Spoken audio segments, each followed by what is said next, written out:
On August 15, 2025, the icy land of Alaska unexpectedly became the center of the world as U.S. President Donald Trump and Russian President Vladimir Putin shook hands at what the media called a historic summit. Not only because Alaska is a strategic territory between the U.S. and Russia, but also because the meeting took place while the war in Ukraine, dragging on for more than 3 years, still had no clear way out. All eyes turned to Anchorage, where armored limousines rolled across the wind-swept tarmac, carrying two leaders who were no strangers to the spotlight, yet had never faced each other in such a dramatic setting. From early morning, thousands of reporters from around the globe gathered outside the Dena'ina Civic and Convention Center where the summit was held. Inside, U.S. and Russian flags were hung side by side, with a red carpet stretching all the way to the podium. Cameras broadcasting live captured the moment the two main figures emerged. Trump in his signature navy suit and red tie, Putin in a dark gray suit, wearing a restrained smile but a sharp gaze. When their hands clasped, flashes erupted endlessly. That moment, according to many commentators, was more than just a handshake. It was a political message. Both wanted to portray themselves as leaders capable of reshaping the game at a time when the world was weary of war and sanctions. Yet many analysts stressed it was a handshake more theatrical than substantial. With little sign Moscow was ready to concede, or Washington had the tools to compel it. In his opening speech, Trump used his trademark slogan-heavy rhetoric. "We are here to make peace, not prolong war. It's time for the people of Russia, the people of Ukraine, and the people of America to live in peace." The applause broke out among some conservative guests, while many reporters noted this was the familiar script Trump often employed at diplomatic events. Putin, by contrast, spoke bluntly. "Russia is ready for dialogue, but not to be lectured. We seek a fair solution based on our legitimate security interests." The stark contrast immediately charged the atmosphere inside the hall, a reminder that no matter how grand the stage, political realities remained a formidable wall. Back in Washington, Congress followed every move on live television. Some Republican lawmakers praised Trump for having the courage to face Putin directly, while Democratic leaders slammed the summit as a meaningless show, turning America into a stage for a dictator. This internal divide perfectly reflected the nature of U.S. politics in the post-2024 era. Every diplomatic step Trump takes is both a policy move and a campaign tool for his re-election bid. In Europe, reactions were equally skeptical. The French president warned that there can be no sustainable solution without Ukraine at the negotiating table. Germany's chancellor was more cautious, urging everyone to wait for concrete results rather than judging by media images. Ukraine, meanwhile, expressed outright anger. Kyiv declared that any discussion of the war without them was meaningless, calling the Alaska summit an insult. For the people of Alaska, the summit brought unprecedented attention. Hotels in Anchorage were fully booked, cafes overflowed with international guests, and protests erupted across the city. Trump supporters waving MAGA flags while opposing groups held banners reading, "No deals without Ukraine." Indigenous Alaskans, rarely seeing their homeland at the center of world politics, described the event as a diplomatic storm sweeping through the frozen city. As the camera flashes dimmed and the breaking news banners shifted to other topics, one question still lingered. Was the Alaska meeting the beginning of a true peace process, or merely a massive televised performance serving short-term political goals? No one can answer just yet. But clearly, the very fact that Trump and Putin shook hands on American soil was enough to ignite heated debates from Washington to Brussels, from Kyiv to Beijing. Right after the dramatic handshake in Anchorage, the summit atmosphere quickly shifted into closed-door talks, where U.S. and Russian advisory teams faced each other inside heavily guarded rooms. While the public and media saw only a few outside frames, leaks suggested this was no mere courtesy call, but a series of tense negotiations on thorny issues: Ukraine's future, NATO, energy security, and economic sanctions. Both sides came armed with meticulously prepared scripts, but the suspicion was impossible to hide.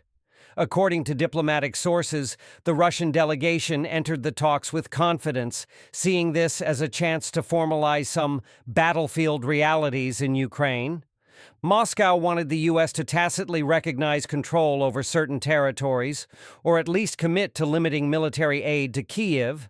Washington responded firmly, "No deal will be discussed without Ukraine's participation," emphasizing that sanctions could only be lifted if Russia took concrete steps toward peace.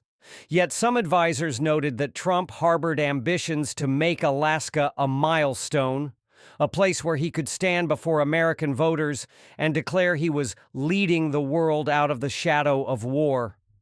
On the sidelines, journalists reported moments stretched tight as a bowstring. In one closed session, the U.S. warned that if Russia continued using energy as leverage over Europe, Washington would ramp up measures to regulate the global oil and gas market. Moscow hit back, "The U.S. cannot replace our position on the energy map, and Europe knows it." Sources said the dialogue turned into a direct clash between Putin and the U.S. Secretary of State, with Trump opting to play referee rather than enforcer. Meanwhile, Washington politics boiled over. Democrats demanded the administration disclose all discussion details, fearing Trump might secretly concede in exchange for diplomatic optics. Some Republicans, by contrast, saw it as a chance to end the war realistically, even if that meant Ukraine swallowing territorial losses. In Kyiv, the Ukrainian president lashed out, calling the Alaska summit a play staged behind the backs of the Ukrainian people, and stressing, "No nation has the right to decide our fate for us." European media painted yet another angle. Major German and French outlets warned that a hasty deal could undermine Europe's already shaky security framework. Military experts stressed that any concession to Moscow risked setting a precedent, encouraging Russia or other powers to use force for political aims. Still, some pragmatic voices emerged. Italian and Hungarian diplomats argued that an imperfect ceasefire is still better than endless war. Outside the diplomatic stage, Alaskans continued living in a city-turned-fortress. Police patrols surged, military helicopters circled the skies, and local restaurants benefited from the influx of foreign guests, even as protests flared across town. A cafe owner in downtown Anchorage told reporters, "We don't know if this is a diplomatic summit or a political show, but clearly Alaska has never been this visible on the news map." Though no official results from the talks were released, observers agreed that tension mixed with political calculation defined the entire summit. Trump and Putin, despite their handshake before cameras, remained seated at opposite ends of a long table, where every word and gesture could become tomorrow's headline. And it was precisely this ambiguity, this lack of transparency, that left the world on edge, waiting for the next chapter of the political drama called Alaska.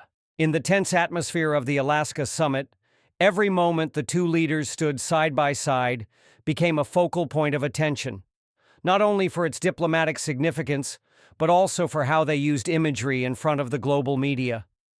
From the handshake held a few extra seconds to the smiles tinged with scrutiny, every detail was analyzed as a coded signal of trust or the lack thereof.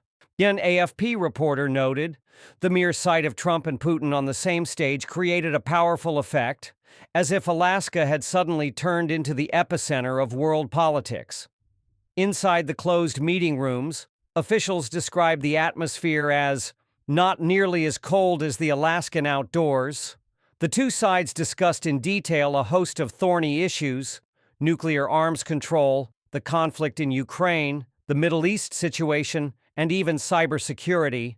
Leaked notes indicated that Putin was willing to concede minor points under a New START framework, such as allowing additional international monitoring groups. Trump, meanwhile, pressed hard for Russia to scale back military cooperation with Iran and reduce its influence in Syria. Though no formal declaration was signed, both leaders described the conversation as major progress, a phrase quickly splashed across headlines worldwide. Still, beneath the surface of polished diplomacy, skepticism ran deep. European diplomats voiced concern that the U.S. and Russia were signaling rapprochement, while failing to present a clear roadmap for peace in Ukraine. A Berlin analyst remarked, "A vague deal can be more dangerous than no deal at all because it leaves room for conflicting interpretations." U.S. media remained split. Pro-Trump outlets praised him for restoring America's global leadership, while critics argued he had handed Putin an international stage to boost his stature too easily. Alongside the closed sessions, symbolic gestures played out on the sidelines. Trump invited Putin to a private dinner with American business leaders, where the two clinked glasses in front of cameras. That moment went viral across social media, accompanied by sarcastic captions like, "Alaska now has not only oil and gas, but also political cocktails." For many Americans, especially in border states like Alaska, the images provoked both curiosity and unease. Would this closeness to Russia yield tangible benefits, or was it just another theatrical act in the long-running diplomatic drama? On the final day of the Alaska summit, all eyes turned to the brief joint statement released after hours of tense negotiations. Although no binding agreements were signed, the two leaders stressed that they had opened a direct and stable channel of dialogue, a message that soothed on the surface, yet remained vague enough for each side to interpret in its own way. Trump hailed it as the beginning of a new chapter in U.S.-Russia relations, while Putin declared that mutual respect has been restored. International media quickly spun these remarks into contrasting headlines: historic breakthrough or empty show. Behind the scenes, diplomats described the summit as an endgame chess match. Both leaders had secured what they wanted without the need for a concrete deal. Trump gained a strong image before American voters, showing he could sit at the same table with Putin without backing down. Putin, in turn, seized the opportunity to appear on the global stage, reaffirming Russia's position as a counterweight that the U.S. must take seriously. This led many observers to conclude that Alaska was not the conclusion, but a springboard for the next rounds of negotiation. Beyond politics, the social and media impact of the event was immense. In the U.S., Yahoo 24/7 news networks turned the summit into a continuous topic, ranging from in-depth academic analyses to satirical clips circulating on social media. In Russia, state television replayed images of Putin shaking hands with Trump dozens of times, accompanied by commentaries praising a diplomatic victory. The stark difference in coverage exposed the depth of polarization, not only between the two countries but also within each nation itself. Strategically, Alaska sent an important signal: U.S.-Russia relations, despite persistent disagreements, still hold openings for dialogue. While the talks did not immediately resolve crises such as Ukraine or cybersecurity, they at least kept the door open to finding a way out, rather than spiraling into perpetual confrontation. A Brookings expert remarked, "Sometimes the greatest value of diplomacy isn't in what's signed, but in the fact that the doors to dialogue aren't slammed shut." As the motorcades departed Anchorage, leaving behind snow, ice, and fading camera flashes, many questions remained suspended in the air. Was this the first step toward a new era of cooperation, or just a carefully staged performance? No one could answer right away. But one thing was certain: the Alaska summit had etched its name into history as one of the rare moments when the world collectively held its breath, parsing every smile, every handshake, and every silence between the two most powerful leaders on the planet.